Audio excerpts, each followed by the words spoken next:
Hello everybody. Last લેક્ચરોમાં આપણે કેપેસિટરો અને capacitance વિશેની ચર્ચાઓ કરી. એના પર આધારિત અમુક થિયોરીઓ વિશે પણ આપણે ચર્ચા કરી છે અને એના પર આધારિત જે દાખલાઓ છે એની ચર્ચાઓ પણ આપણે કરી ચૂક્યા છીએ. પણ આજે કેપેસિટન્સ અને કેપેસિટરો અને કેપેસિટન્સ પર આધારિત અમુક અગત્યના મુદ્દાઓની ચર્ચા કરીએ.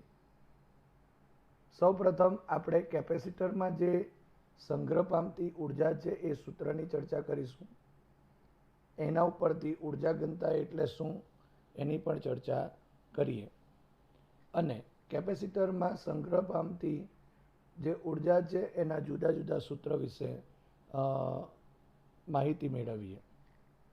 સૌપ્રથમ અહીં આપણે જે ક્વેશ્ચન આવે છે એ ક્વેશ્ચન આ રીતે પૂછી શકાય કે કેપેસિટરમાં ઉર્જા કેવી રીતે સંગ્રહ પામે છે અને કેપેસિટરમાં સંગ્રહ પામતી ઉર્જાનું સૂત્ર મેળવો. એટલે આપણે આ જે બે સવાલો છે એ બે સવાલો પૈકી આપણે કેવી રીતે સંગ્રહ પામે છે એની ચર્ચા પહેલાં કરીશું અને ત્યાર પછી એ ચર્ચાને અંતે આપણે સૂત્ર મેળવીએ. સૌપ્રથમ આપણે આકૃતિ અહીં જોઈ લઈએ. તમે અહીં જોઈ શકો છો કે બે સુવાહકો આપેલા છે, એક સુવાહક 1 અને સુવાહક 2 અને બેની વચ્ચેનું એક ડિસ્ટન્સ છે ડી જેટલું ડિસ્ટન્સ આપેલું છે. આપણે શરૂઆતની અંદર આપણે જે કેપેસિટર છે એ કેપેસિટર પરનો વીજભાર અહીં +Q અને બીજી પ્લેટ છે તેના ઉપર -Q હોવો જોઈએ. અને જો આવી રીતે કરીશું તો આપણે જાણીએ છીએ તે પ્રમાણે અહીં જે અંદરનું વિદ્યુત ક્ષેત્ર છે એ સમાન વિદ્યુત ક્ષેત્ર E જેટલું થશે. પરંતુ આ જે +Q ધન પ્લેટ પર હોય અને માઇનસ પ્લેટ ઉપર ઋણ પ્લેટ ઉપર -Q વીજભાર હોય તો આ પરિસ્થિતિ માટે આ કેપેસિટરની અંદર સંગ્રહિત ઉર્જા કેટલી અને કેવી રીતે થાય છે એની ચર્ચા કરીએ. ધારો કે સૌપ્રથમ આ જે બંને સુવાહકો છે, આ 1 અને આ 2, આ બંને સુવાહકો છે એ સુવાહકો વીજભાર રહિત છે. હવે જો ધારો કે સુવાહક 2 પરથી ધન વીજભારને જો સુવાહક 1 ઉપર ટુકડે ટુકડે લઈ જતા અહીં શું થશે કે સુવાહક 1 ઉપર વીજભાર પ્રાપ્ત થશે અને એ પણ ધન વીજભાર પ્રાપ્ત થશે. એટલે કે સુવાહક 1 પરથી ધન વીજભાર આપણે સુવાહક 2 પર લઈ જઈએ છીએ. હવે જો ધારો કે સુવાહક 2 ઉપર જો વીજભાર જમા થતો જશે એટલે આપણે ટુકડે ટુકડે થોડો થોડો વીજભાર લેતા જઈએ તો આ જે ધન પ્લેટ છે એ ધન પ્લેટ ઉપર ધન વીજભાર ભેગો થશે. અને આપણે એ પણ જાણીએ છીએ કે વિદ્યુતભાર સંરક્ષણના નિયમ મુજબ જો સુવાહક 1 ઉપર જો ધન વિદ્યુતભાર Q જેટલો હોય તો બીજી જે બીજી જે પ્લેટ છે એટલે કે બીજો સુવાહક છે એના ઉપર ઋણ વીજભાર પ્રાપ્ત થશે. હવે જ્યારે પણ આપણે આ સુવાહક 2 પરથી ધન વીજભારને સુવાહક 1 ઉપર લઈ જઈએ તો આ લઈ જવા માટે જે કરવું પડતું કાર્ય છે એ બહારથી કરવું પડે, કારણ કે આ કોઈ પણ તબક્કામાં અહીં સુવાહક 1 કરતાં સુવાહક 2 જે છે એનું જે સ્થિતિમાન છે તે હંમેશા વધુ હશે. એટલે જો આ સુવાહક પરનું સ્થિતિમાન વધુ હશે અને આ સુવાહક પરનું સ્થિતિમાન જો ઓછું હશે તો અહીંથી અહીંયા જવા માટે આપણે બહારથી કામ કરવું પડે. અને આ બહારથી કામ જે કરવું પડે છે એ બહારથી જ એટલા માટે જ કામ કરવું પડે કારણ કે અહીંનું સ્થિતિમાન વધુ છે. ધારો કે આપણે કોઈ એક તબક્કો લઈ લઈએ અને એ તબક્કાની અંદર આ જે આપણા પાસે કેપેસિટર છે એ કેપેસિટરની એટલે કે આ સુવાહક જે છે તેના ઉપર જે આ સુવાહક 1 છે એના પર ધારો કે ક્યુ ડેશ જેટલો પ્લસ ક્યુ ડેશ જેટલો વિદ્યુતભાર છે અને સુવાહક 2 પર ધારો કે અહીંયા માઇનસ ક્યુ ડેશ જેટલો વિદ્યુતભાર છે. તો ત્યારે આ અહીંયા પ્લસ ક્યુ ડેશ છે અને બીજો માઇનસ ક્યુ ડેશ છે, તો ત્યારે આ 2 પ્લેટો વચ્ચે એટલે કે આ તબક્કામાં તેમની વચ્ચે વિદ્યુત સ્થિતિમાનનો જે તફાવત છે એ V dash is equal to Q dash divided by C થશે. આપણે capacitance C is equal to Q by V છે, માટે સૂત્ર કરતાં જો વી કરીએ તો ક્યુ બાય સી થશે. અહીં સ્થિતિમાનના તફાવતને જો વી ડેશ કહીએ અને ક્યુ ડેશ જો એનો વિદ્યુતભાર હોય તો V dash is equal to Q dash divided by C લખી શકાય, જ્યાં સી એ આ જે તંત્ર છે એ તંત્રનું કેપેસિટન્સ કહેવાય. હવે આ જે તબક્કો છે કે જેની અંદર સુવાહક 1 ઉપર ક્યુ ડેશ જેટલો વીજભાર છે અને સુવાહક 2 પર માઇનસ ક્યુ ડેશ જેટલો વિદ્યુતભાર છે, ત્યારે સૂક્ષ્મ વીજભાર ડીક્યુ ને અથવા ડેલ ક્યુ ડેશને એટલે નાના વીજભારને આપણે સુવાહક 2 પરથી સુવાહક 1 ઉપર સ્થાનાંતરિત કરાવીએ.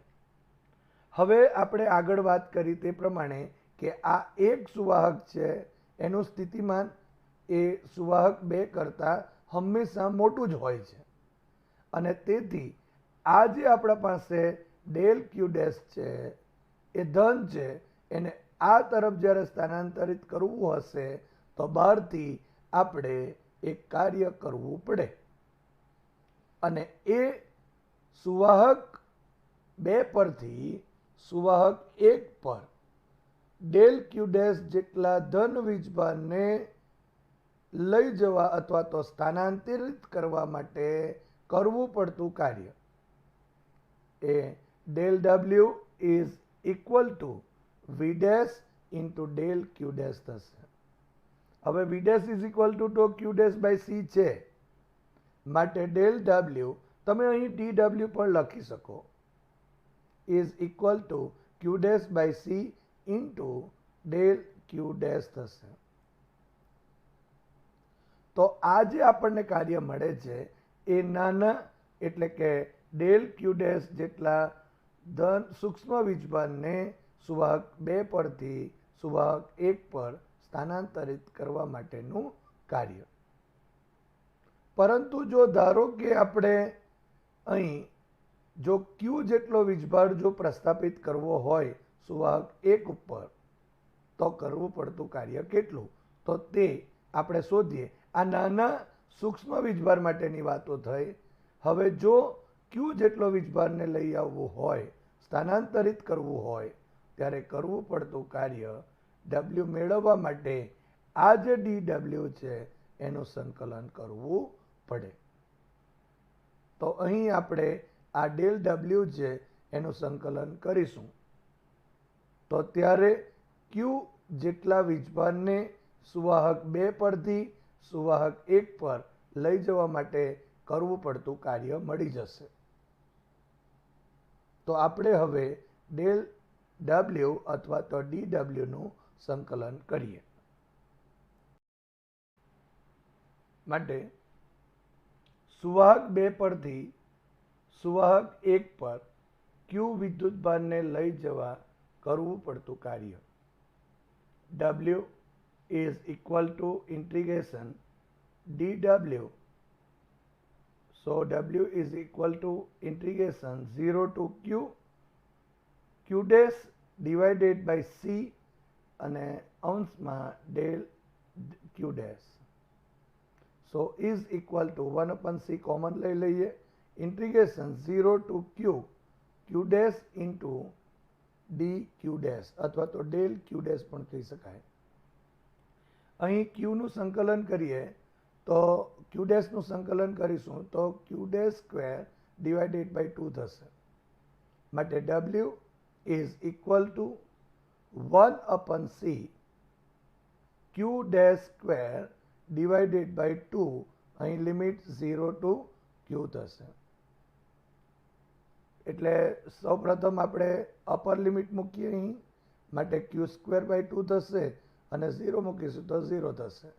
માટે W is equal to 1/C અને કૌંસમાં Q square divided by 2 minus 0 થયું. માટે W is equal to Q square divided by 2C થશે.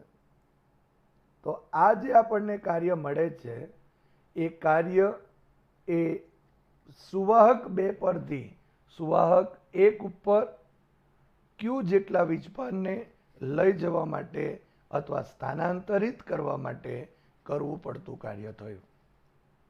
હવે આપણે જાણીએ છીએ કે અહીં જે સ્થિત વિદ્યુત બળ છે અથવા તો એમ કહી શકાય કે સ્થિત વિદ્યુત ક્ષેત્ર છે એ સંરક્ષી ક્ષેત્ર છે અથવા તો સંરક્ષી બળ છે. અને તેથી જે કાર્ય થાય છે એ કાર્ય એ કેપેસિટર જેવી 2 સુવાહકોની રચનામાં સ્થિતિ ઉર્જા રૂપે સંગ્રહ પામે છે. માટે આ જે થયેલું કાર્ય છે એ કેપેસિટરમાં સંગ્રહિત સ્થિતિ ઉર્જા કહી શકાય. માટે કેપેસિટરમાં સંગ્રહિત સ્થિતિ ઉર્જા એ U is equal to Q square divided by 2C થશે. હવે આ આપણે જે કેપેસિટર છે એમાં સંગ્રહિત સ્થિતિ ઉર્જાનું સૂત્ર મળે છે, પરંતુ એના જુદા જુદા સ્વરૂપમાં લખી શકાય. આપણે જાણીએ છીએ C is equal to Q by V. So Q is equal to CV થશે અને V is equal to Q by C થશે. તો સૌપ્રથમ આપણે Q ની કિંમત અહીંયા મૂકીએ તો Q is equal to CV. તો U is equal to C square V square divided by 2C. તમે અહીં જોઈ શકો છો. માટે U is equal to C square V square divided by 2C. અહીં C એક C છે તે ઉપર અને નીચેથી કેન્સલ આઉટ થશે. માટે અહીં કેપેસિટરમાં સંગ્રહિત જે સ્થિતિ ઉર્જા છે એનું બીજું સમીકરણ અહીંયા U is equal to 1/2 CV square થશે. તો આ એનું કેપેસિટરમાં સંગ્રહિત સ્થિતિ ઉર્જાનું બીજું સ્વરૂપ થયું. હવે આ જે C છે એ C is equal to Q by V થશે. તો એ કિંમત મૂકી દઈએ અહીંયા. તો માટે U is equal to આ 1/2 થશે. C ની કિંમત મૂકીએ તો Q by V અને આ V સ્ક્વેર લખીશું. માટે U is equal to 1/2 into Q by V into V square. અહીં એક અંશમાં અને છેદમાં V કેન્સલ આઉટ થશે. માટે અહીં U is equal to 1/2 Q into V થશે. તો આ એનું ત્રીજું સમીકરણ થાય છે. એટલે કેપેસિટરમાં જો આપણે સંગૃહિત સ્થિતિ ઉર્જા જ કહીએ તો U is equal to Q square divided by twice C થયું, જેમાં ક્યુ અને સી સ્વરૂપમાં છે. અહીં U is equal to 1/2 CV square છે, જેમાં સી અને વી સ્વરૂપમાં છે, અને U is equal to 1/2 Q into V, અહીં ક્યુ અને વી સ્વરૂપમાં છે.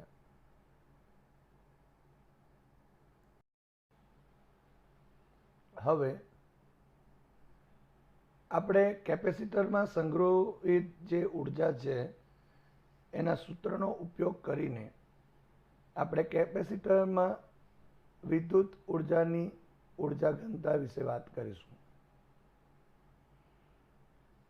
તો અહીં જે ક્વેશ્ચન જે છે તે એમ કહી શકાય કે કેપેસિટરમાં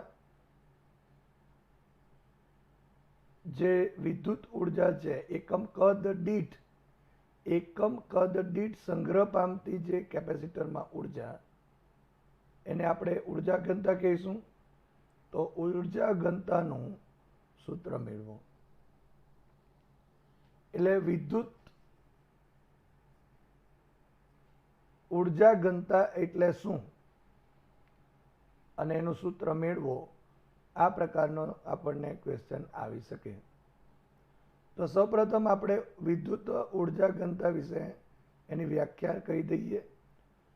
તો એકમ કદ દીઠ કેપેસિટરમાં સંગ્રહ પામતી વિદ્યુત ઉર્જાને વિદ્યુત ઉર્જા ઘનતા કહે છે. ફરી એકવાર, એકમ કદ દીઠ કેપેસિટરમાં સંગ્રહ પામતી ઉર્જાને વિદ્યુત ઉર્જા ઘનતા કહે છે. હવે આપણે કેપેસિટરમાં સંગ્રહ પામતી ઉર્જા વિશે વાતો કરી અને એનો ઉપયોગ કરીને એકમ કદ દીઠ ઉર્જાની ચર્ચા કરીએ. તો કેપેસિટરમાં સંગ્રહ પામતી જે ઉર્જા U is equal to Q square divided by twice C છે. હવે વીજભારની જે પૃષ્ઠ ઘનતા છે એ સિગ્મા બરાબર ક્યુ ડિવાઇડેડ બાય એ છે. માટે આ સૂત્ર પરથી Q is equal to sigma into A થશે. અને સમાંતર પ્લેટ કેપેસિટર હોય તો તેનું કેપેસિટન્સ એ C is equal to epsilon 0 A divided by D જેટલું થાય છે. તો આ બે સૂત્રનો ઉપયોગ કરી આપણે અહીં એના ઉર્જા ઘનતા વિશે ચર્ચા કરીએ. તો અહીં આ 1/2 લખી દીધું. અહીંયા ક્યુની કિંમત અહીં છે સિગ્મા ઇન્ટુ એ અહીં આપણે લખીશું. એટલે સિગ્મા એ હોલ સ્ક્વેર થશે અને સીની કિંમત એપ્સિલોન 0 એ ડિવાઇડેડ બાય જે ડી છે એને આ રીતે લખી શકાય. માટે U is equal to 1/2 into sigma A whole square into D divided by epsilon 0 into A. હવે અહીં 1/2 is equal to 1/2 sigma square A square into D by epsilon 0 into A. અહીં એ સ્ક્વેર છે અને નીચે એ છે, એ cancel out થઈ જશે, એ cancel out થશે. માટે U is equal to sigma square A into D divided by 2 epsilon 0. હવે આપણે સમાંતર પ્લેટ કેપેસિટરમાં કેપેસિટરની બે પ્લેટો વચ્ચેનું જે વિદ્યુત ક્ષેત્ર છે એ આપણે મેળવેલું હતું. અને એ જે વિદ્યુત ક્ષેત્ર છે એ સિગ્મા ડિવાઇડેડ બાય એપ્સિલોન 0 હોય છે. માટે આ સૂત્ર પરથી આપણે સિગ્મા જો લખવું હોય તો sigma is equal two E into epsilon 0 થશે. ફરી એકવાર કહું છું કે સમાંતર પ્લેટ કેપેસિટરના બે પ્લેટ વચ્ચે વિદ્યુત ક્ષેત્ર E બરાબર સિગ્મા ડિવાઇડેડ બાય એપ્સિલોન 0 હોય છે. માટે sigma is equal to E into epsilon 0 થશે.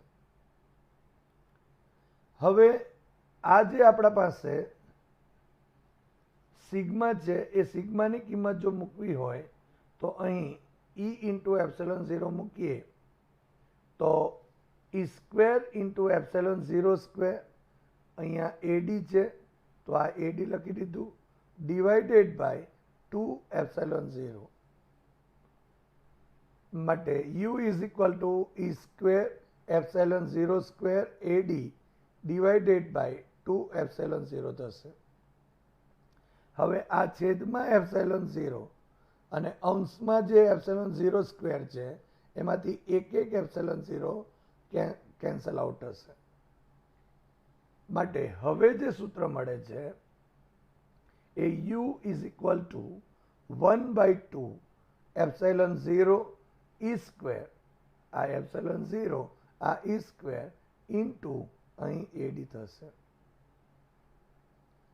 હવે તમે અહીં જોઈ શકો છો કે આ ધારો કે સમાંતર પ્લેટ કેપેસિટર છે, આ એની ધન પ્લેટ થઈ, આ એની ઋણ પ્લેટ. આપણે જાણીએ છીએ કે આને સુવાહક 1 અને સુવાહક 2 કહીએ છીએ, પરંતુ એને કેપેસિટરમાં આપણે પ્લેટ કહીએ છીએ. આ ધન પ્લેટ, આ ઋણ પ્લેટ.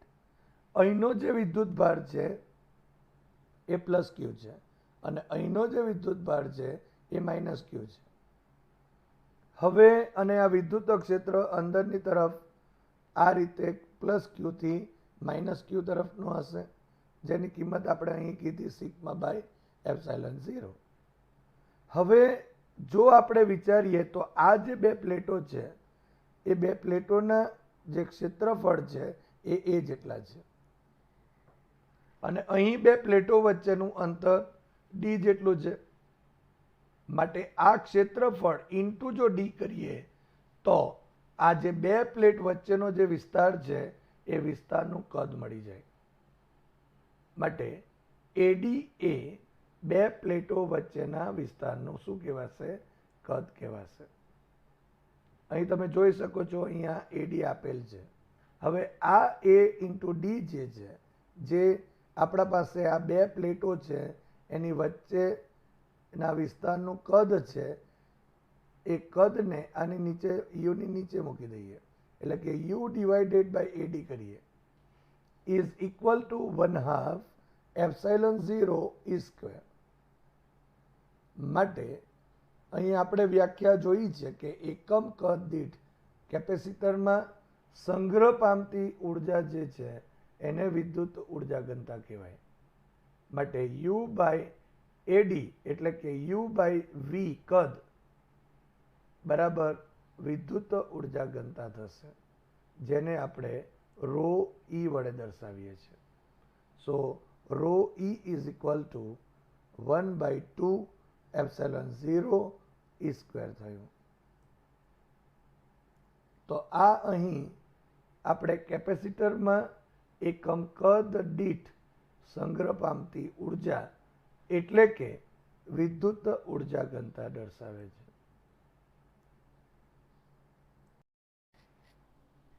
હવે આપણે ડાઇઇલેક્ટ્રિક અને ડાઇઇલેક્ટ્રિકના જે પ્રકાર છે એના વિશે ચર્ચા કરીશું. સૌપ્રથમ ડાઇલેક્ટ્રિક વિશે વાતો કરીએ. સામાન્ય રીતે ડાઇઇલેક્ટ્રિક એટલે અવાહકો છે કે જે વીજભારોના મર્યાદિત સ્થાનાંતરની ધ્રુવીભૂત થઈ શકે છે. આપણે જાણીએ છીએ કે સુવાહક હોય તો એમાં મુક્ત ઇલેક્ટ્રોન હોય, અને જો મુક્ત ઇલેક્ટ્રોન હોય તો એ સુવાહકમાં એક ચોક્કસ બંધન સાથે અસ્તવ્યસ્ત ગતિ કરતા હોય. પરંતુ ડાઇઇલેક્ટ્રિકમાં જે વીજભારો છે એ વીજભારોની ગતિ શક્ય નથી. પરંતુ જો ધારો કે આ ડાઇલેક્ટ્રિક છે, એ ડાઇલેક્ટ્રિકને જો ધારો કે કોઈ બાહ્ય વિદ્યુત ક્ષેત્રમાં મૂકવામાં આવે તો તેના જે અણુઓ હોય એને ખેંચીને કે પછી પુનઃ ગોઠવણી કરીને ડાયપોલ મોમેન્ટ પ્રેરિત કરી શકાય. અને આ જે બધી જે ડાયપોલ મોમેન્ટો જે છે એ ડાયપોલ મોમેન્ટોની જે સામૂહિક અસર છે એ સામૂહિક અસરના પરિણામ સ્વરૂપ આપણને ડાઇલેક્ટ્રિકની સપાટી પર એક ચોખ્ખો વિદ્યુતભાર પ્રાપ્ત થાય છે. અને એ જે વીજભારો છે એ વીજભારોને લીધે આપણને એક બાહ્ય વિદ્યુત ક્ષેત્રનો વિરોધ કરતું એક વિદ્યુત ક્ષેત્ર ઉત્પન્ન કરે. અને તેથી અહીં એ જે બાહ્ય વિદ્યુત ક્ષેત્ર છે એનો ઘટાડો થાય. તો એની થોડીક વાતો કરીએ, કેવી રીતે થાય છે એની ચર્ચા કરીએ, અને ત્યાર પછી ડાઇલેક્ટ્રિકના પ્રકારની પણ આપણે સમજૂતી લઈએ. સમજૂતી માટે ડાઇલેક્ટ્રિકને બાહ્ય વિદ્યુત ક્ષેત્રમાં મૂકવાથી જે એના અણુઓમાં જે પ્રેરિત ડાયપોલ મોમેન્ટ મળે છે તે કેવી રીતે થાય એની થોડીક ચર્ચા કરીએ. તમે આકૃતિ જોઈ રહ્યા છો. આ જે આકૃતિ છે એ આકૃતિમાં અહીં એક સમાન વિદ્યુત ક્ષેત્ર દર્શાવેલ છે. તમે જોઈ શકો છો. અહીં સમાંતર અને સમાન અંતરે ક્ષેત્ર રેખાઓ દર્શાવેલી છે. અને આ જે ક્ષેત્ર રેખાઓ છે અહીંયા બાહ્ય વિદ્યુત ક્ષેત્ર E0 જેટલું છે. હવે આ જે સમાન વિદ્યુત ક્ષેત્ર છે એમાં આ એક ડાઇલેક્ટ્રિક મૂકેલ છે. આપણે અત્યારે જે ચર્ચા કરી તે મુજબ ક્યાં તો એ જે અણુઓ છે તે ખેંચાઈને અથવા તો પુનઃ ગોઠવણી કરીને એ આધારિત બે વસ્તુ પર છે, એના પ્રકાર પર આધાર રાખે છે. તો એની ચર્ચા આપણે અત્યારે કરીએ જ છીએ, પરંતુ આપણે એક પરિણામી ડાયપોલ મોમેન્ટ પ્રેરિત કરી શકાય. તો કેવી રીતે? ધારો કે તમે જોઈ શકો છો કે અહીં બાહ્ય વિદ્યુત ક્ષેત્ર છે. હવે ધારો કે આની અંદર આપણે આ સુવાહક મૂકી દીધો, તો આ સુવાહક જ્યારે આ ડાઇલેક્ટ્રિક આપણે મૂકીએ છીએ, સુવાહક નહીં પણ ડાઇલેક્ટ્રિક આપણે મૂકીએ છીએ. તો ડાઇલેક્ટ્રિક મૂકવાથી શું થશે કે અહીં એક ડાયપોલ મોમેન્ટ પ્રેરિત થશે. અને એ ડાયપોલ મોમેન્ટ કેવી રીતે પ્રેરિત થાય તેની ચર્ચા કરીએ. તો અહીં તમે જોઈ શકો છો કે એ જે ડાયપોલ મોમેન્ટ, જે પરિણામી ડાયપોલ મોમેન્ટ જે મળે છે એના લીધે એક ક્ષેત્ર પણ તૈયાર થશે અને તે આનો વિરોધ કરતું હોય. હવે અહીં તમે જોઈ શકો છો કે અહીં E0 જેટલું બાહ્ય વિદ્યુત ક્ષેત્ર તો છે જ, પરંતુ જેવું આ ડાઇલેક્ટ્રિક આપણે અંદર મૂકીએ છીએ એટલે આ ડાઇલેક્ટ્રિક ઉપર આપણને વીજભાર મળશે. અને એ પણ કોના લીધે? જે પરિણામી જે ડાયપોલ મોમેન્ટ જે છે એના લીધે આપણને એક ચોખ્ખો વિદ્યુત ભાર મળશે. એટલે ધારો કે આ તરફ આપણે ધન વીજભાર જો કહીએ તો આ તરફ અહીંયા આપણને ઋણ વીજભાર મળશે. અને આ મળવાનું મૂળ રીઝન એક જ છે કે ત્યાં આણ્વિક ડાયપોલ મોમેન્ટ છે. એટલે કે અહીં આ વીજભારો જે પ્રેરિત થશે એ વીજભારોને લીધે અહીં એક ક્ષેત્ર પણ ઉત્પન્ન થવાનું. તમે જોઈ શકો છો અહીં માઇનસ, અહીં પ્લસ, એટલે માઇનસ, અહીં પ્લસ. તો ડાયપોલ મોમેન્ટની જે દિશા હશે એ આ રીતે હશે, આ રીતે આ તરફની હશે. પરંતુ આ જે વીજભારો છે, આ ધન વીજભાર અને આ ઋણ વીજભાર છે, એના લીધે જે ઉત્પન્ન થતું ક્ષેત્ર એની દિશા, એને જો ધારો કે E in કહીએ તો એ આ તરફ હશે, આ તરફ. એટલે કે આ તરફ ધન થી ઋણ તરફ હશે. એનો મતલબ કે અંદર જે ડાઇલેક્ટ્રિક છે એના અંદરના વિસ્તારમાં બે ક્ષેત્ર થયા. એક તો બહારનું બાહ્ય વિદ્યુત ક્ષેત્ર E0 અને અંદર જે આપણને પ્રેરિત થતું વિદ્યુત ક્ષેત્ર છે એ આ બાહ્ય વિદ્યુત ક્ષેત્રની વિરુદ્ધ દિશામાં થયો અને એટલા માટે તેથી જ બાહ્ય વિદ્યુત ક્ષેત્રમાં ઘટાડો થાય છે. આ તમે સમજી શકો છો. અને આ જે અસર છે એ અસરનું જે પ્રમાણ જે છે એ ડાઇલેક્ટ્રિકના પ્રકાર પર આધાર રાખે છે. એટલે કે ડાઇલેક્ટ્રિક કેવા પ્રકારનો છે એના આધારે આ જે બાહ્ય વિદ્યુત ક્ષેત્રમાં ઘટાડો થશે. દાખલા તરીકે અહીં લખવું હોય તો એમ લખી શકાય કે એક પરિણામી વિદ્યુત ક્ષેત્ર છે 0 થતું નથી. જ્યારે આપણે સુવાહકની ચર્ચા કરેલી ત્યારે આપણે જાણીએ છીએ કે બાહ્ય વિદ્યુત ક્ષેત્રની અંદર જો કોઈ સુવાહકને મૂકીએ તો અંદરના વિસ્તારમાં વિદ્યુત ક્ષેત્ર શૂન્ય થઈ જતું. એટલે કહેવાનો મતલબ એક જ છે અહીં કે અહીં એક ક્ષેત્ર મળશે અને એ મળવા માટે જવાબદાર જે આ પ્રેરિત વીજભારો છે અને એના માટે જવાબદાર જો કહીએ તો આણ્વિક ડાયપોલ મોમેન્ટ હશે. તો જુદા જુદા ડાઇલેક્ટ્રિક માટે આ જે અસર છે એ પણ જુદી જુદી હોઈ શકે. એ ડાઇલેક્ટ્રિકના પ્રકાર પર આધાર રાખશે. તો હવે આપણે ડાઇલેક્ટ્રિકના પ્રકાર વિશે થોડી ચર્ચા કરીએ અને ત્યાર પછી આપણે અહીં સમાન વિદ્યુત ક્ષેત્રમાં એ ડાઇલેક્ટ્રિકને મૂકવાથી શું થાય એની પણ સાથે ચર્ચા કરીશું. તો અહીં ડાઇલેક્ટ્રિકના આપણે પ્રકારની સમજૂતી લઈએ. તો ડાઇલેક્ટ્રિકના જે અણુઓ છે એ અણુઓ ક્યાં તો ધ્રુવીય અથવા તો અધ્રુવીય હોઈ શકે. એટલે કહેવું હોય તો કહી શકાય કે ડાઇલેક્ટ્રિક જે છે એના અણુઓના બે પ્રકાર છે. એક તો ધ્રુવીય અણુઓ કહેવાશે અને બીજા અધ્રુવીય અણુઓ કહેવાશે. તો સૌપ્રથમ આપણે ધ્રુવીય અણુની ચર્ચા કરીએ. ધ્રુવીય અણુ એટલે શું? કે જે ડાઇલેક્ટ્રિકમાં ધન અને ઋણ એ વીજભારોના કેન્દ્રો એક જ બિંદુ પર સંપાત થયેલા ન હોય તો તેવા અણુઓને ધ્રુવીય અણુઓ કહેવાય.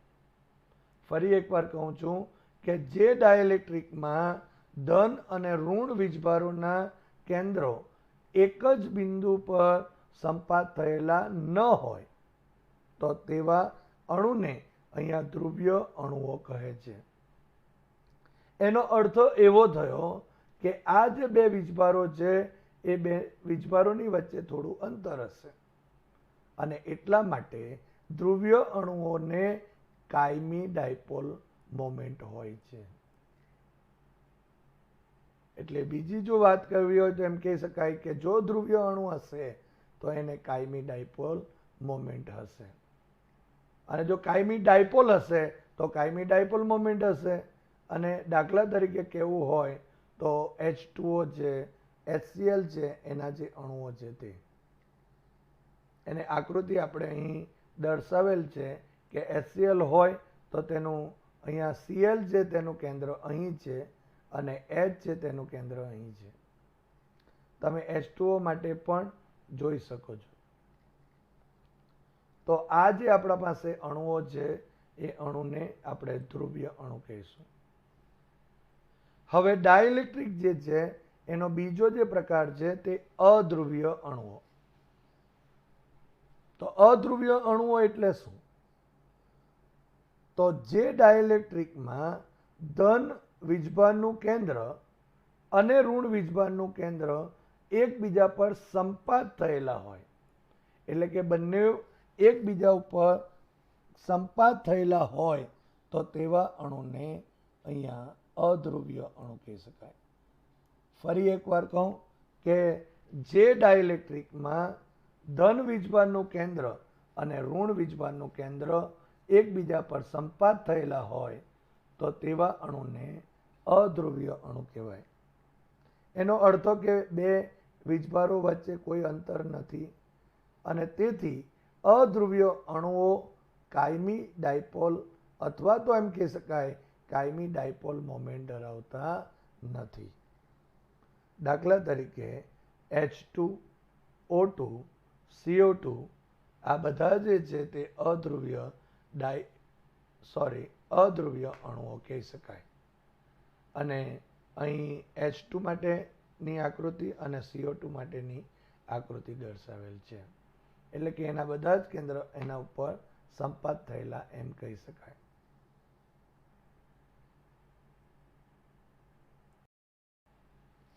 હવે આપણે જે ડાયઇલેક્ટ્રિકના પ્રકારની ચર્ચા કરી કે ડાયઇલેક્ટ્રિકમાં જે અણુઓ ધ્રુવ્ય પણ હોઈ શકે અથવા તો અધ્રુવ્ય હોઈ શકે, અને જો એને વિદ્યુત ક્ષેત્રમાં મૂકીએ તો ત્યાં એક વિદ્યુત ડાયપોલ મોમેન્ટ પ્રેરિત કરી શકાય.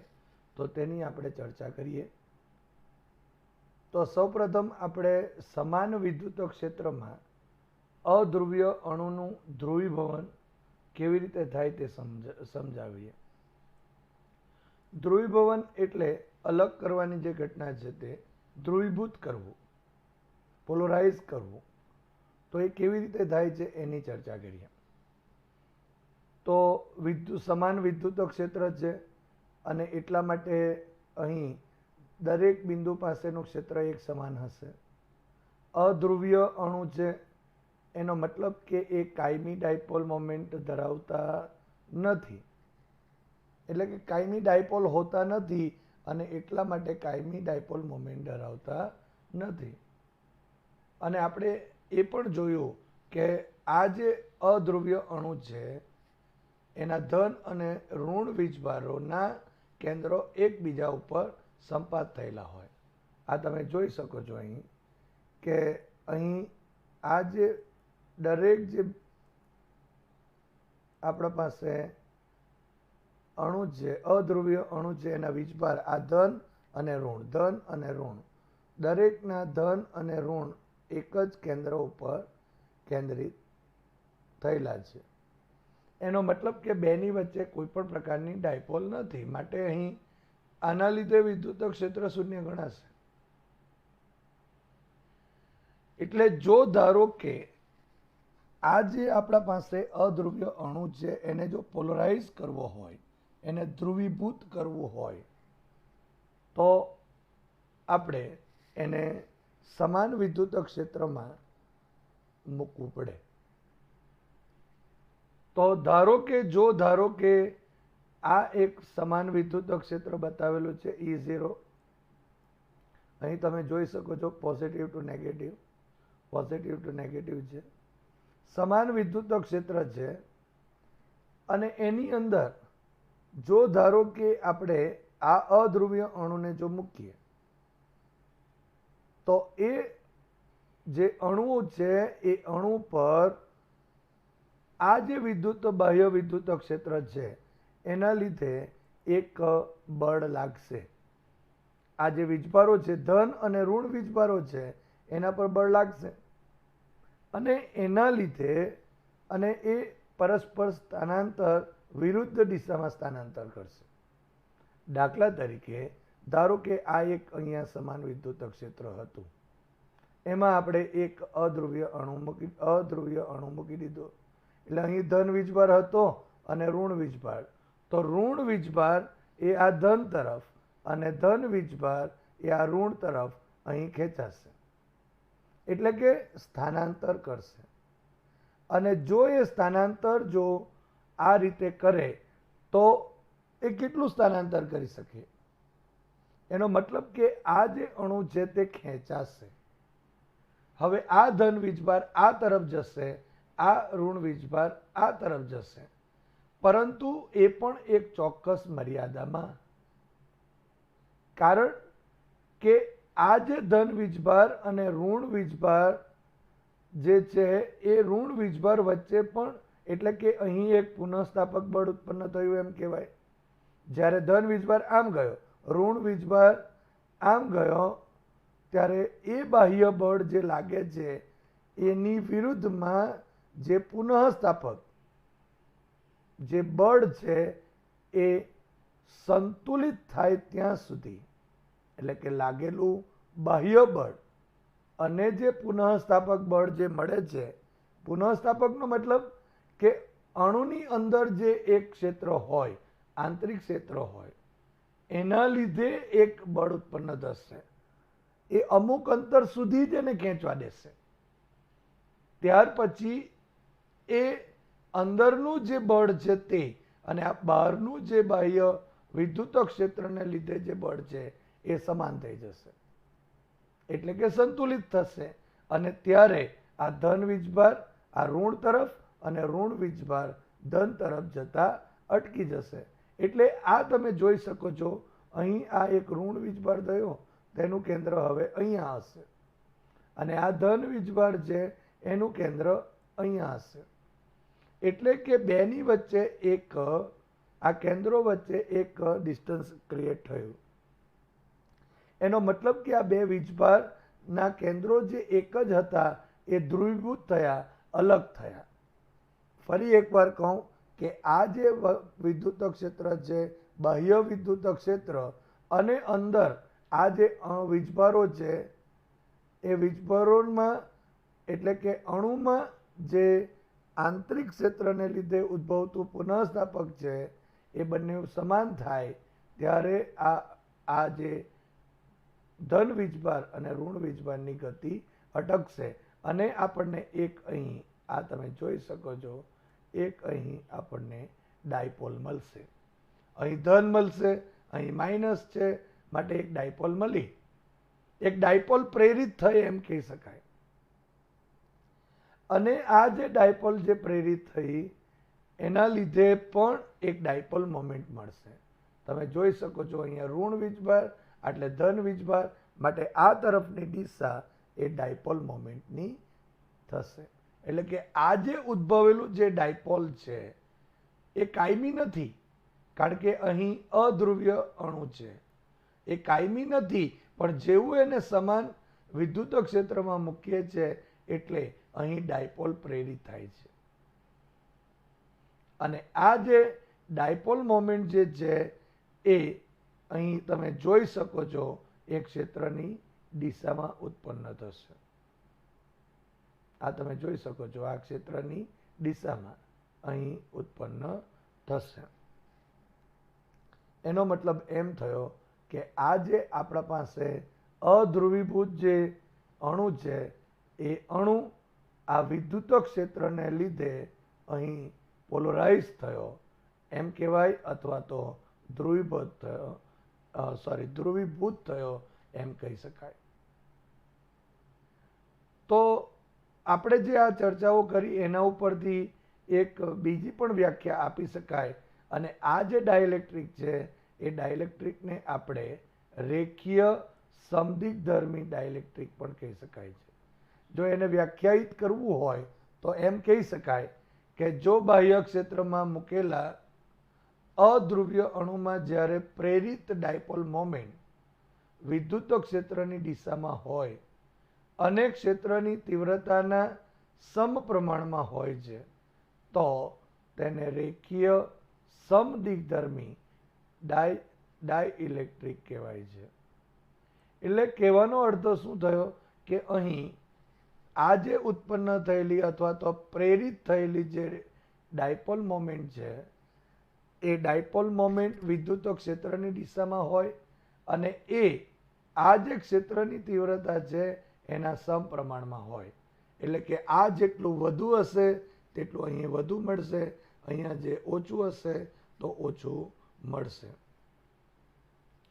અને આમ આપણે જો અહીં આ રીતે જો વિચારીએ તો બાહ્ય વિદ્યુત ક્ષેત્રમાં જે જુદા જુદા અણુઓ છે એની ડાયપોલ મોમેન્ટોનો સરવાળો કરવાથી આ જે ડાયઇલેક્ટ્રિક છે એની નેટ આપણે ચોખ્ખી એટલે કે નેટ ડાયપોલ મોમેન્ટ શોધી શકાય.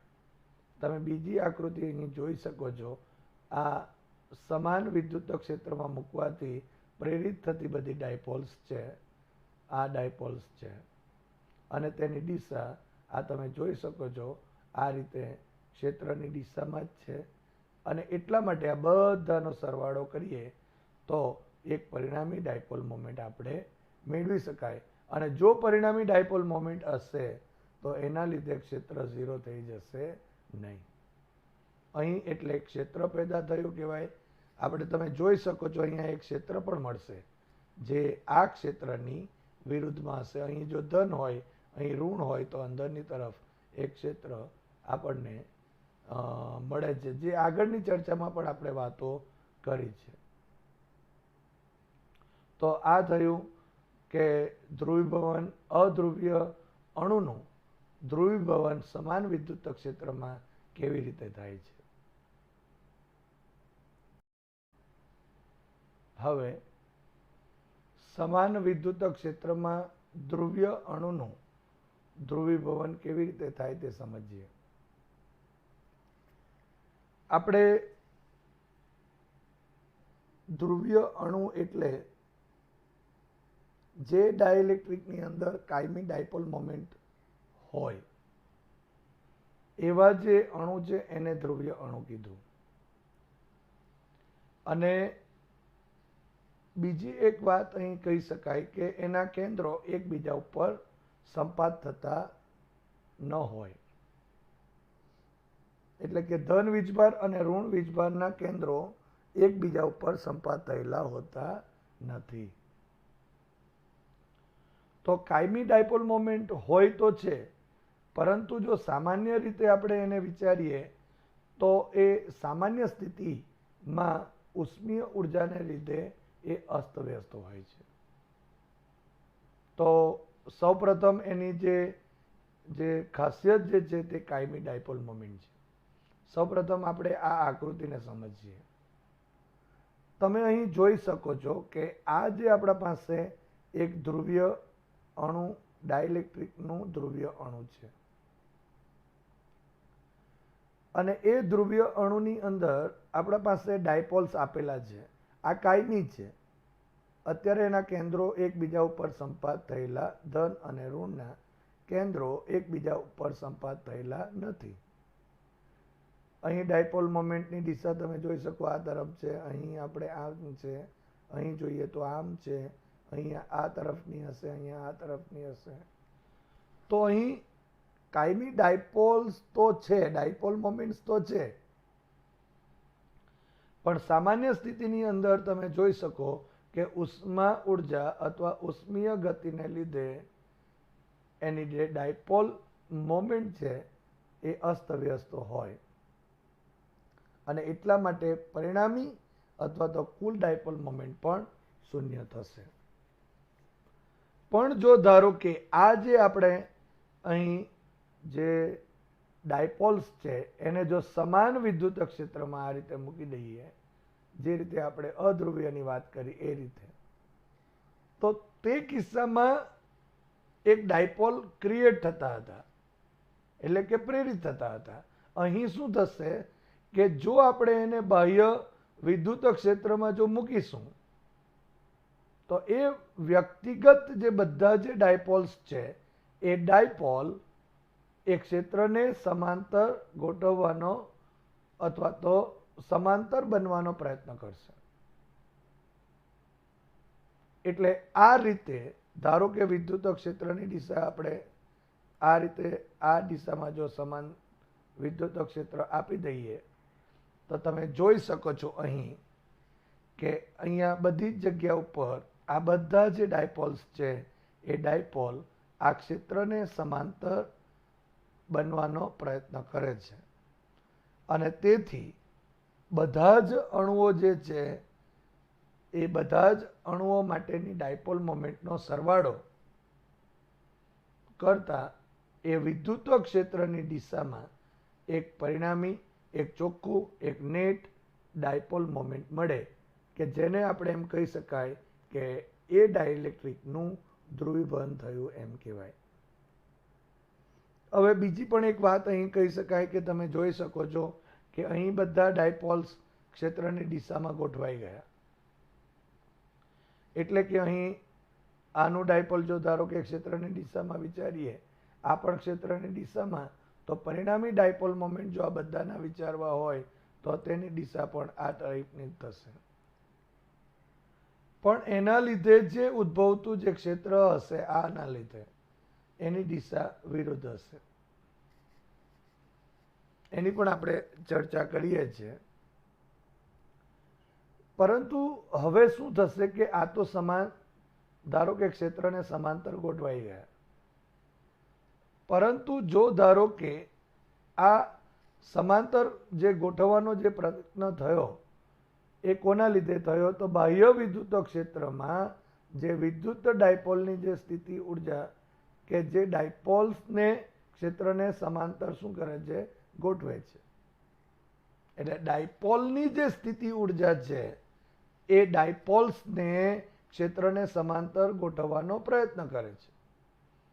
પણ આપણે આગળ વાત કરી તે પ્રમાણે સામાન્ય સંજોગોની અંદર ઉષ્મીય ગતિને લીધે, એટલે શું થશે કે જો આને ઉષ્મા ઉર્જા મળે તો એના લીધે એ શું કરશે, અને જે પ્રેરિત ચાક માત્રા હશે તે એ ક્ષેત્રને સમાંતર ગોઠવાયેલા જે ડાયપોલ્સ છે એને અસ્તવ્યસ્ત કરશે. એટલે આ રીતે, એટલે સામાન્ય સંજોગોમાં શું થશે કે એને કોઈ પણ પ્રકારનું બાહ્ય ક્ષેત્ર મળતું નથી, અને એટલા માટે એ જે ડાયપોલ્સ છે તે અસ્તવ્યસ્ત બને છે.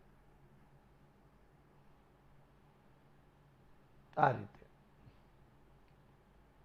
એટલે એનો મતલબ એમ થયો કે વિદ્યુત ડાયપોલની સ્થિતિ ઉર્જા ક્ષેત્રને સમાંતર ગોઠવવાનો પ્રયત્ન કરે અને ઉષ્મીય ઉર્જા જે છે એને ફરી પાછો એ ગોઠવણીમાંથી અસ્તવ્યસ્ત કરવાનો પ્રયત્ન કરશે.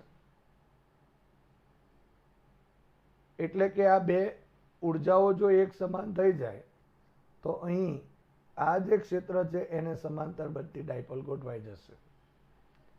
લગભગ 0 કેલ્વિન તાપમાને આ જે સ્થિતિ છે તે પ્રાપ્ત થાય છે. હવે સામાન્ય રીતે સમાન વિદ્યુત ક્ષેત્રમાં જે ધ્રુવીય અણુને મૂકવામાં આવે ત્યારે આ જે ધ્રુવીય અણુ છે એમાં આ ક્ષેત્રને સમાંતરની જે સ્થિતિ છે, ક્ષેત્રને સમાંતર ડાયપોલની જે સ્થિતિ છે એ સ્થિતિ જ એક અગત્યની સ્થિતિ ગણી શકાય. તો આમ સમાન વિદ્યુત ક્ષેત્રમાં ધ્રુવીય અણુને મૂકીએ તો એનું ધ્રુવીભવન મેળવી શકાય, જેમાં એનું વિદ્યુત ક્ષેત્ર તમે જોઈ શકો છો. એટલે કે બાહ્ય વિદ્યુત ક્ષેત્ર અને અહીં ડાયપોલ મોમેન્ટ, પરિણામી ડાયપોલ મોમેન્ટ પણ એક જ દિશામાં મળે છે.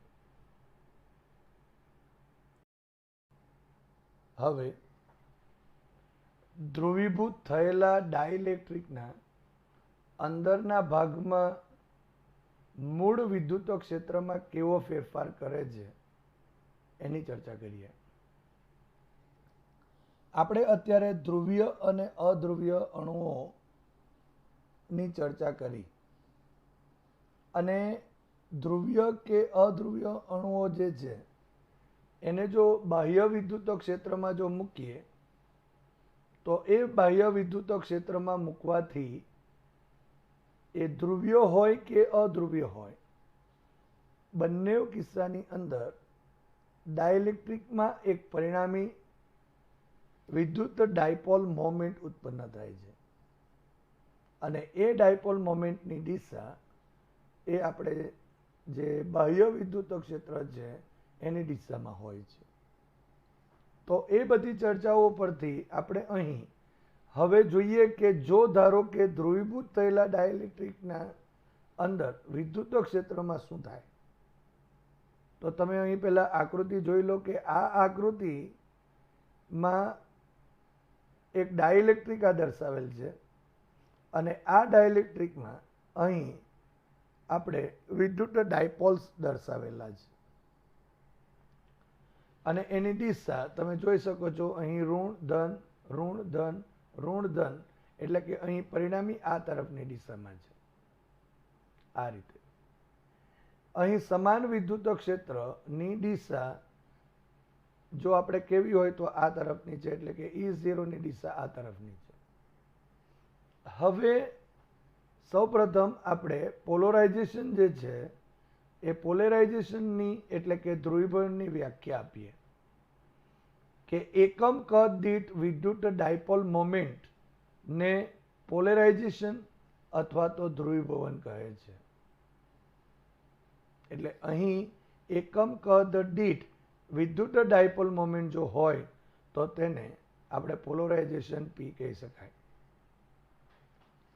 હવે જો આ ડાઇલેક્ટ્રિક જે છે એ રેખીય સમદિગ્ધર્મી જો ડાઇલેક્ટ્રિક હોય તો આગળ જે આપણે ચર્ચા કરી તે પ્રમાણે જે પરિણામી ડાયપોલ મોમેન્ટ છે એ વિદ્યુત ક્ષેત્રની તીવ્રતાના સમપ્રમાણમાં હોય. અને એટલા માટે અહીં જો આપણે લખવું હોય તો લખી શકાય કે P ઇઝ પ્રપોઝનલ ટુ E થશે.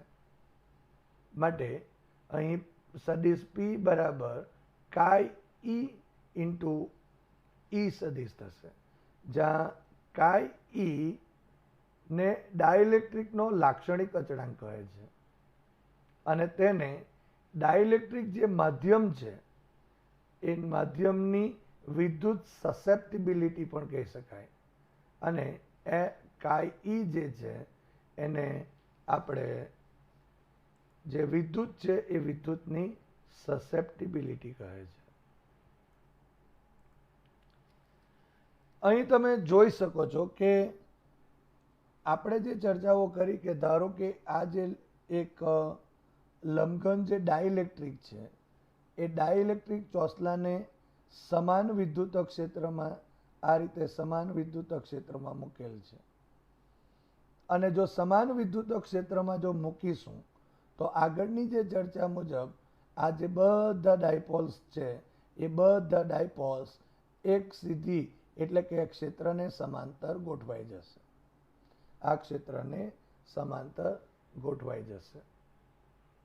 અને આપણે અહીં પોલરાઇઝેશનની પણ વ્યાખ્યા આપી કે જે એકમ કદ દીઠ જે ડાયપોલ મોમેન્ટ્સ છે એને આપણે ધ્રુવીભવન અથવા તો પોલરાઇઝેશન P કહેવાય, જે આપેલ જે વિદ્યુત ક્ષેત્ર છે એના પ્રમાણમાં હોય છે.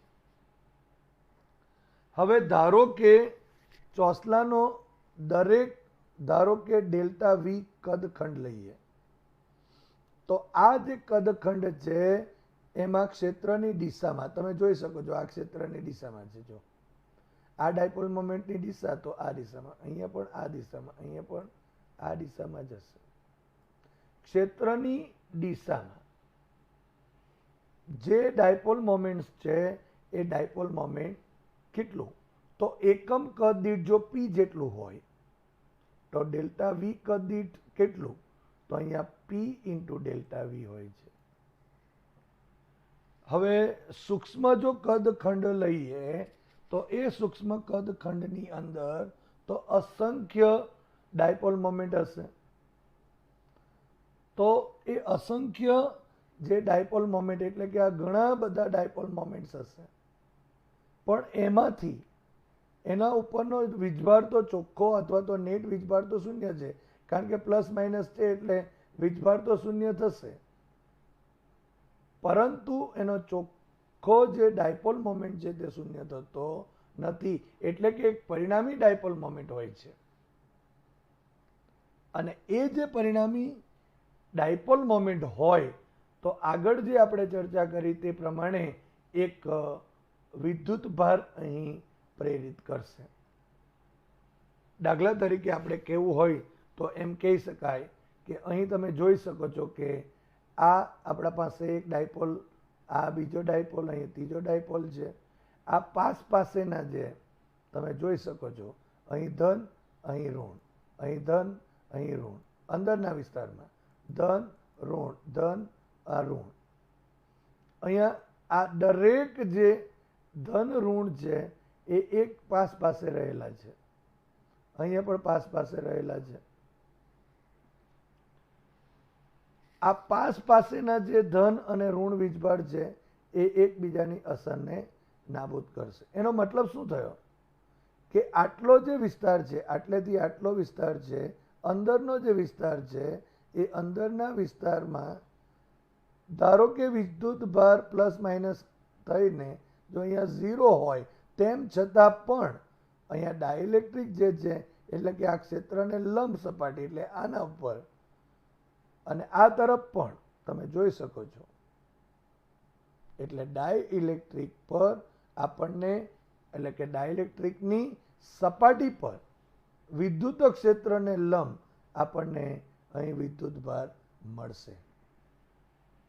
અને એ જે વિદ્યુત ભાર મળશે અને એના લીધે વીજભારની વિદ્યુત ભાર ઘનતા હશે. અને એ વિદ્યુત ભાર જે ઘનતા છે પૃષ્ઠ ઘનતા એ આપણને અહીં મળશે. મતલબમાં આ જે ડોટેડ લાઈન છે એની અંદરના વીજભાર જે છે એ એકબીજાની અસરને નાબૂદ કરશે. અને આ જે સપાટી ઉપર દેખાય છે આ સપાટી ઉપર એ ઋણ વીજભાર આવી જશે અને આ જે સપાટી છે એના ઉપર ધન વીજભાર જે ક્ષેત્રને લંબ સપાટી છે. એનો મતલબ એવો થયો કે અહીં એક પ્રેરિત આ એક ડાયપોલ મોમેન્ટ પ્રેરિત થયું. અહીંયા પણ એક ડાયપોલ મોમેન્ટ પ્રેરિત થશે આ રીતે. આ જે ઋણ વીજભારો છે તે અને આ ધન વીજભારોને લીધે એક આ ડાયપોલ મોમેન્ટ અહીંયા પ્રેરિત થશે અને આ બધાની એક પરિણામી ડાયપોલ મોમેન્ટ મળશે. અને એ ડાયપોલ મોમેન્ટના લીધે આપણને અહીં એક વિદ્યુત ક્ષેત્ર પણ મળશે. હવે જો ધારો કે આપણે અહીં એમ કહેવું હોય કે આ જે ઋણ વીજભારો છે અને અહીં જે ધન વીજભારો જે પ્રેરિત થયા એ વીજભારોને બંધિત વીજભારો કહેવાય. બદ્ધ વિદ્યુત ભાર કહી શકાય. અને એના લીધે એની પૃષ્ઠ ઘનતા આ તરફ જમણી બાજુ તમે જોઈ શકો છો એ પ્લસ સિગ્મા પી થશે. પી ફોર પોલરાઇઝ્ડ અને અહીં માઇનસ સિગ્મા પી થશે. અહીં તમે વિદ્યુત ક્ષેત્રની દિશા આમ છે આ રીતે દેખાય છે આ રીતે વિદ્યુત ક્ષેત્ર. પણ આ જે ધન વીજભાર છે અંદર જે પ્રેરિત થયેલા જે ધન વીજભાર છે જેને આપણે બદ્ધ વિદ્યુત ભાર કહીશું અને એ વીજભારને લીધે અહીં ડાયપોલ મોમેન્ટની દિશા તો ક્ષેત્રની દિશામાં જ છે પરંતુ આ જે વીજભારો ધન ધન અને ઋણ ઋણ છે એના લીધે એક ક્ષેત્ર ક્રિએટ હશે અને એની દિશા આ તમે જોઈ શકો છો આ રીતે આ બાહ્ય વિદ્યુત ક્ષેત્રની વિરુદ્ધ દિશામાં. અને એટલા માટે અહીં ધન એટલે ઋણ વીજભારની પૃષ્ઠ ઘનતા અંદરના વિસ્તારમાં એક આ બાહ્ય વિદ્યુત ક્ષેત્રની વિરુદ્ધમાં એક ક્ષેત્ર ઉત્પન્ન થયું એમ કહી શકાય. અને તેથી આ જે ડાઇલેક્ટ્રિક છે એ ડાઇલેક્ટ્રિકને બાહ્ય વિદ્યુત ક્ષેત્રમાં મૂકવાથી એનું જે ક્ષેત્ર શરૂઆતમાં અહીં બાહ્ય વિદ્યુત ક્ષેત્ર જે હતું એમાં ઘટાડો થશે. એટલે કે અહીં વિદ્યુત ક્ષેત્ર જે E0 શરૂઆતમાં હતું અને આ તરફનું જો ધારો કે EB નામ આપી દઈએ B ફોર બાઉન્ડ ચાર્જીસના લીધે એટલે કે બદ્ધ વીજભારના લીધે તો E0 માઇનસ EB જેટલું થઈ જશે. હવે એક બીજી વાત નોંધી લઈએ કે અહીં વીજભારની જે પૃષ્ઠ ઘનતા છે આ અને આ એ વીજભારની પૃષ્ઠ ઘનતા plus or minus sigma P એ ડાઇલેક્ટ્રિકમાંના બંધિત વીજભારને લીધે ઉત્પન્ન થાય છે. એટલે કે આ પ્રેરિત થતા જે વીજભાર છે એના લીધે ઉત્પન્ન થાય છે નહીં કે મુક્ત ઇલેક્ટ્રોનના લીધે. એટલે કે બાહ્ય વિદ્યુત ક્ષેત્રના વીજભારોને લીધે. એટલે મુક્ત ઇલેક્ટ્રોનના લીધે એ મુક્ત વીજભારોના લીધે એ પૃષ્ઠ ઘનતા મળતી નથી પરંતુ માત્ર આ બદ્ધ અથવા તો બંધિત વીજભારોના લીધે આ પ્લસ ઓર માઇનસ સિગ્મા પી એટલે કે વીજભારની પૃષ્ઠ ઘનતા મળે છે. તો આ રીતે આપણે ધ્રુવીભૂત થયેલા ડાઇલેક્ટ્રિકના અંદર વિદ્યુત ક્ષેત્ર કેવી રીતે બદલાય છે તેની ચર્ચા કરી.